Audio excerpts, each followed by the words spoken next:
Once upon a midnight dreary, while I pondered weak and weary over many a quaint and curious volume of forgotten lore, while I nodded, nearly napping, suddenly there came a tapping as of someone gently rapping at my chamber door. To some visitor I muttered, tapping at my chamber door, only this and nothing more.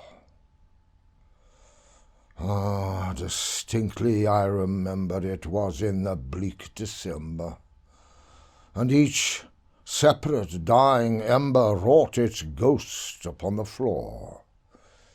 Eagerly I wished the morrow.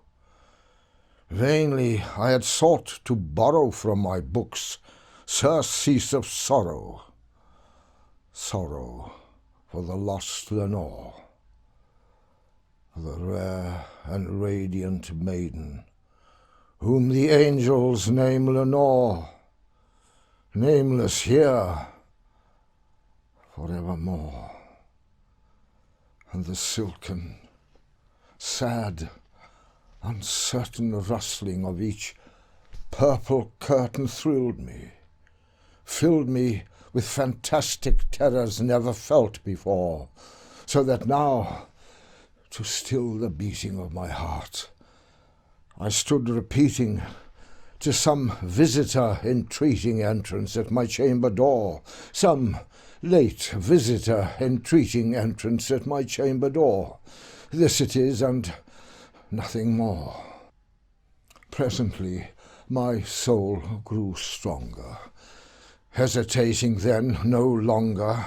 Sir, said I, or madam, truly your forgiveness I implore.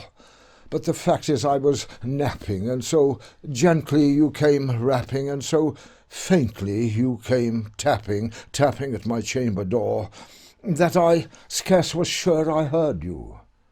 Here I opened wide the door. Darkness there, and nothing more. Deep into that darkness peering, long I stood there wondering, fearing, doubting, dreaming dreams no mortal ever dared to dream before. But the silence was unbroken, and the stillness gave no token, and the only word there spoken was the whispered word, Lenore. This I whispered, and an echo murmured back the word Lenore. Merely this and nothing more. Back into the chamber turning, all my soul within me burning, soon again I heard a tapping, somewhat louder than before.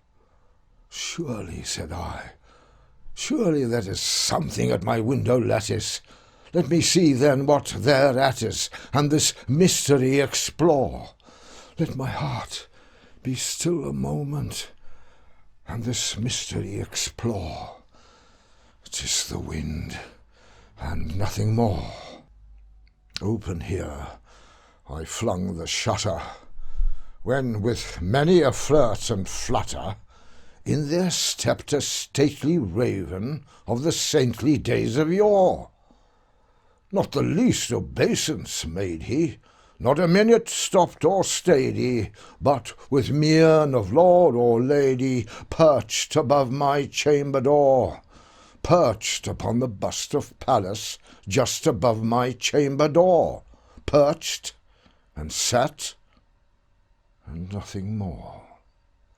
Then this ebony bird beguiling my sad fancy into smiling, by the grave and stern decorum of the countenance it wore, though thy crest be shorn and shaven, thou, I said, art sure no craven, ghastly, grim, and ancient raven, wandering from the nightly shore.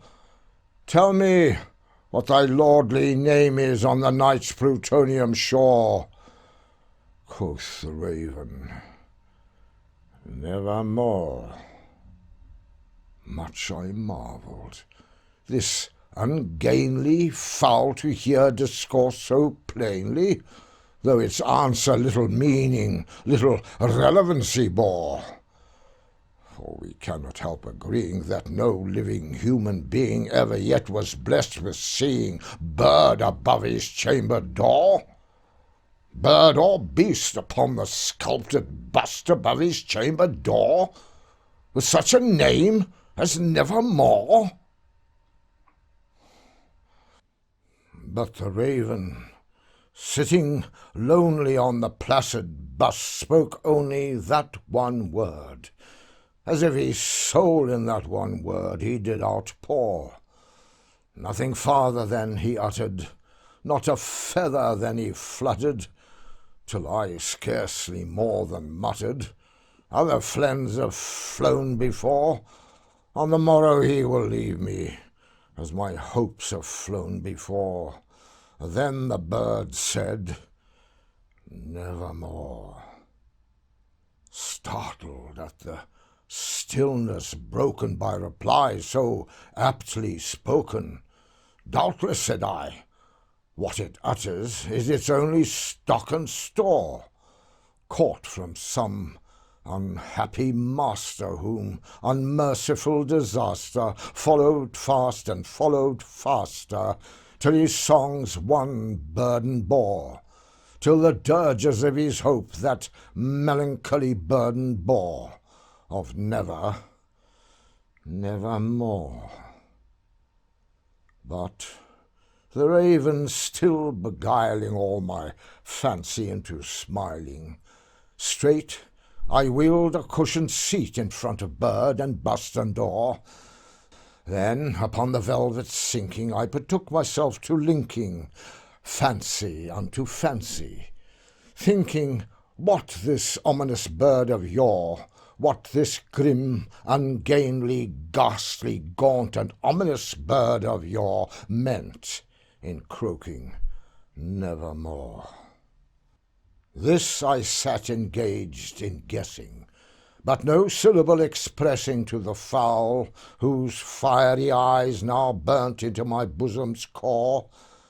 This and more I sat divining, with my head at ease reclining on the cushion's velvet lining, that the lamplight gloated o'er, but whose velvet violet lining with the lamplight gloating o'er she shall press, nevermore.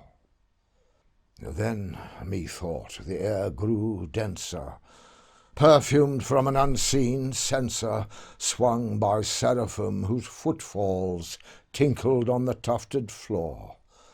Wretch, I cried, thy God hath lent thee, by these angels he hath sent thee respite in nepenthe from thy memories of Lenore.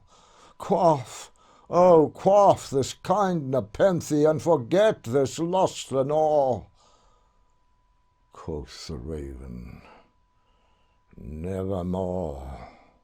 Prophet, said I, thing of evil, prophet still, if bird or devil, by that heaven that bends above us, by that God we both adore, tell this soul with sorrow laden, if within the distant Aidenn it shall clasp a sainted maiden whom the angels name Lenore, clasp a rare and radiant maiden whom the angels name Lenore.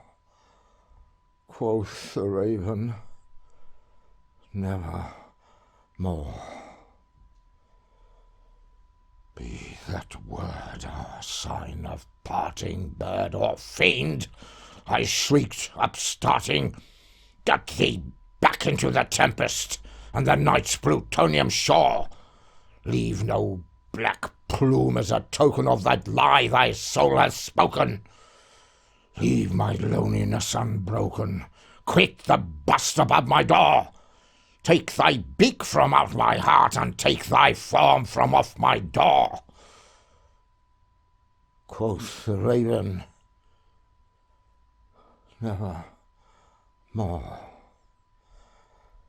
And the raven, never flitting, still is sitting, still is sitting, on the pallid bust of Pallas, just above my chamber door, and his eyes have all the seeming of a demon's that is dreaming, and the lamplight, were him streaming, throws his shadow on the floor, and my soul from out that shadow that lies floating on the floor shall be lifted nevermore.